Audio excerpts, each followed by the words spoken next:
It's time to walk into the minefield that is Aaron Sorkin, but I do it confidently because I have a very definitive view on him. He's a genius. I am a Sorkinite. I think Aaron Sorkin writes dialogue like I want people to speak it. I want to live in an Aaron Sorkin world. I want to interact with Aaron Sorkin. I want to be an actor just so I could maybe say Aaron Sorkin dialogue. Not for any other reason, the fame, the money, whatever. I just want to speak Aaron Sorkin's words. That's all. I think he's a genius. And so I approach the TV show, The Newsroom, with a little bit of a bias. Just a little bit. Sports Night's one of my favorite shows of all time. I was one of the weird ones who liked Studio 60 on the Sunset Strip. I think his work in the movies he's done is incredible. The work he did on Moneyball is certainly amazing. A Few Good Men, the one that kind of put him on the scene, is an incredibly written movie. Here's the problem that a lot of people have with Sorkin, and it's a problem I understand. He doesn't feel necessarily the need to live in a real world. So when you look at Studio 60, that's not even close to how the backstage of a Saturday Night Live would work or what it would look like.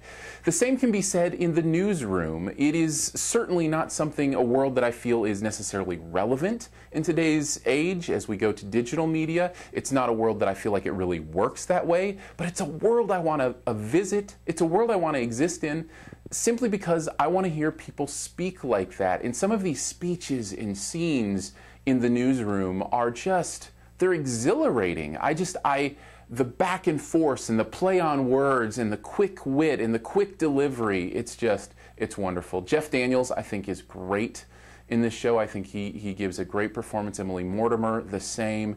I think it's a show worth checking out just because of that thing. And maybe I'm just distracted by how much I love the dialogue that I miss a lot of the holes, but I think the dialogue, the character work, the way these plots progress, it's enough to keep me interested, and as a Sorkinite, certainly something I'm going to continue to tune into. One other thing I did want to mention, which I find interesting, I know it's a pay cable show, I think it's on HBO, but what's interesting is Sorkin doesn't take advantage of that like most pay cable shows do. It's almost as if when you're on HBO or Showtime, you feel like, well, gotta have this many F words, and gotta make sure I have the sex scene, and gotta make sure I do this. And Sorkin doesn't fall into that at all, or at least hasn't in the first few episodes. Is there some coarser language?